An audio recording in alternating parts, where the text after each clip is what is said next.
আসসালামু আলাইকুম। Run TV media আপনাদের পুনরায় স্বাগতম। আজকে সপ্তম শ্রেণীর 1.2 অনুশীলনীর বেশ কয়েকটি গণিতের সমাধান নিয়ে এসেছি। শুরুতেই যে অঙ্কটি দেখতে পাচ্ছেন সেটা হলো 1.2 এর 21 নম্বর প্রশ্ন। 21 নম্বর অঙ্কের যে প্রশ্নটি আছে সেটা হলো দুটি ক্রমিক সংখ্যার বর্গের অন্তর 37 হলে সংখ্যা দুটি নির্ণয় করো। অর্থাৎ এখানে দুটি ক্রমিক সংখ্যা আমরা জানি না, ওই দুটি সংখ্যা নির্ণয় করতে বলা হয়েছে। তাহলে আমরা শুরুতেই লিখতে পারি, মনে করি প্রথম সংখ্যাটি ক এবং দ্বিতীয় সংখ্যাটি ক প্লাস 1। এখন আমাদের প্রশ্নে বলেছে দুটি ক্রমিক সংখ্যার বর্গের অন্তর, অর্থাৎ এই সংখ্যা দুটো যে আমরা পেলাম বা ধরলাম, এই দুইটা সংখ্যার বর্গ করলে যে অন্তর পাওয়া যায় সেটা হলো 37-এর সমান। তাহলে আমরা লিখতে পারি প্রশ্নমতে ক এর বর্গ কি? প্রথম সংখ্যাটির বর্গ হলো ক স্কোয়ার। যেহেতু অন্তর বলছে তাহলে আমরা বিয়োগ করতে পারি।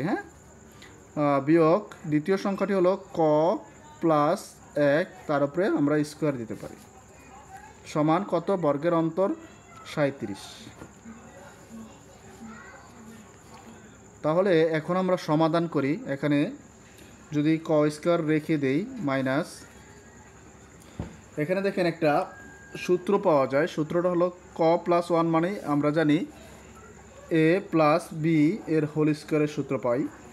এ স্কোয়ার বি এর হোল স্কোয়ারের সূত্র কি আমরা জানি? হলো a square plus 2ab plus B square. তাহলে এই সূত্রটাই আমরা এখানে প্রয়োগ করব।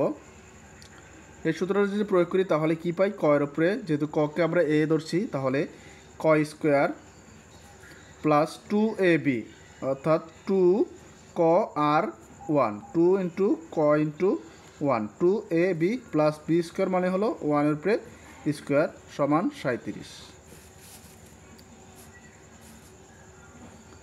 বা এখানে যদি লিখি ক স্কোয়ার মাইনাস ক স্কোয়ার, তাহলে এখানে কি থাকে? 2 আর 1 গুণ করলে হয় 2 1 2 আর ক 2 ক প্লাস 1 এর উপরে স্কোয়ার দিলে আমরা জানি একই হয়, সমান 37। বা এখানে দেখেন, এখানে একটু ক স্কোয়ার হলো প্লাসের আর ক স্কোয়ার মাইনাসের, দুইটা কিন্তু কাটাকাটি যায়, যদিও কাটার নিয়ম নেই, কাটবেন না এখানে। তাহলে এই দুইটা যদি কাটা যায় তাহলে কি থাকে? 2k প্লাস 1, অর্থাৎ 2k প্লাস 1 সমান সমান কত? 37। বা এখানে 2 ক সমান সমান এই 37কে 37-এর সাথে এই প্লাস 1 এই পাশে নিয়ে গেলে হয় মাইনাস 1। তাহলে বা 2 ক সমান সমান কী পেলাম? 36। 37 থেকে গেলে 36, সুতরাং ক সমান সমান কত হয়? এই 36কে 2 দিয়ে ভাগ করলে হয় 18, অর্থাৎ ক এর মান আমরা পেলাম কত? এখানে 18। তাহলে আমাদের যেহেতু সংখ্যা দুটি নির্ণয় করতে বলা হয়েছে, তাহলে আমরা যদি ক এর এখানে মানটা বসিয়ে দিই তাহলে কিন্তু আমরা সংখ্যা দুটি পেয়ে যাব।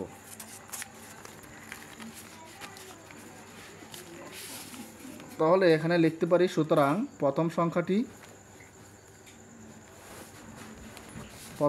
সমান ক সমান সমান কত? 18। আর দ্বিতীয়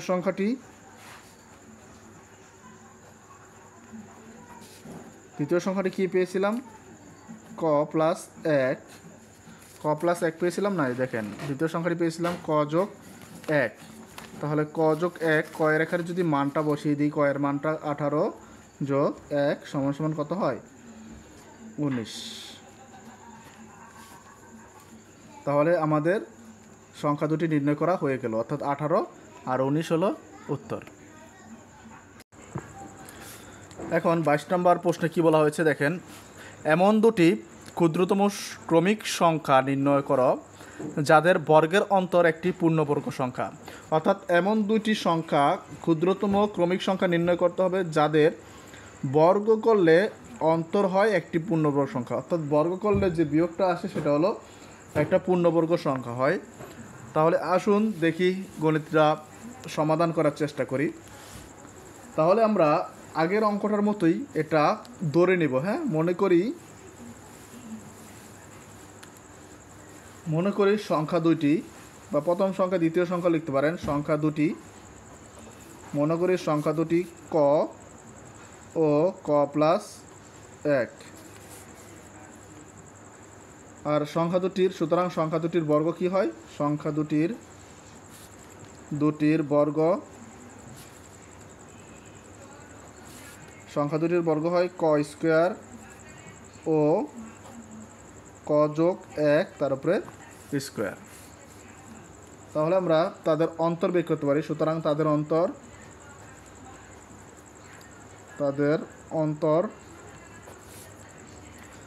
অন্তর মানে কি? অন্তর মানে আমরা জানি বিয়োগ করতে হবে। হ্যাঁ, ক স্কোয়ার থেকে মাইনাস করতে হবে ক প্লাস 1 তার স্কোয়ার।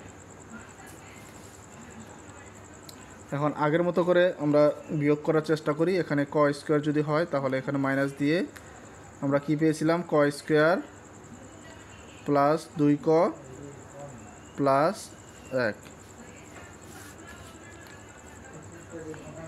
তাহলে ক স্কোয়ারে কাটা গেলে থাকে 2ক যোগ 1। হ্যাঁ, 2ক যোগ 1। তাহলে আমরা যদি কয়ের মান 1 2 3 ইত্যাদি বসিয়ে পাই, দেখি ক এর মান 1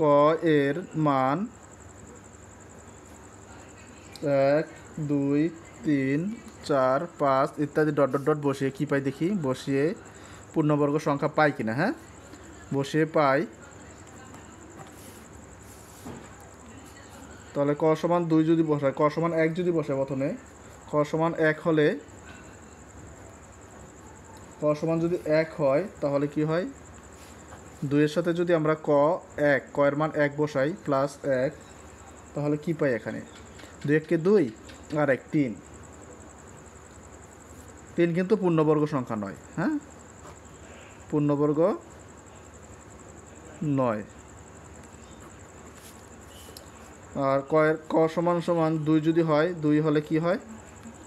2 হলে 2 × 2 যোগ 1 সমান কত হয়? 2 2 4 আর 1 5। 5ও কিন্তু পূর্ণবর্গ নয়।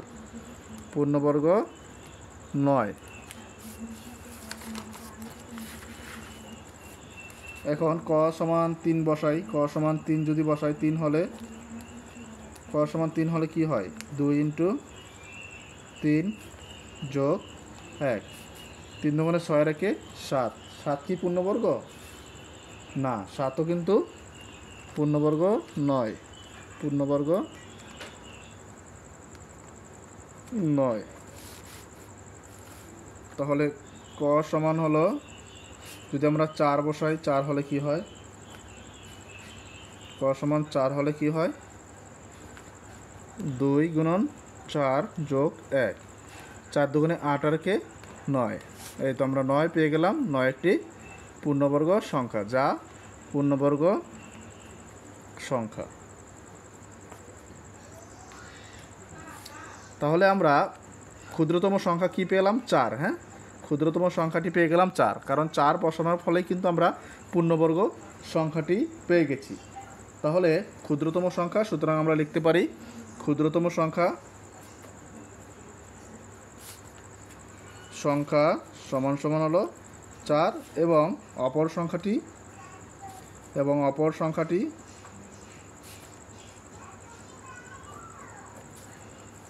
কত ধরছিলাম আমরা? 4 যোগ 1 ক যোগ 1 ধরছিলাম, যেহেতু এখানে ক এর মান 4 পেয়ে গেলাম ক্ষুদ্রতম সংখ্যা, এবং অপর সংখ্যাটি ক যোগ 1 ছিল, এজন্য 4 যোগ 1 সমান সমান 5। তাহলে আমরা দুটো ক্ষুদ্রতম সংখ্যা পেয়ে গেলাম, তাই না? অসংখ্য ধন্যবাদ এতক্ষণ ক্লাসটির সাথে যুক্ত থাকার জন্য। পরবর্তী ভিডিও দেখার জন্য চ্যানেলটিকে অবশ্যই সাবস্ক্রাইব করে পাশে থাকুন।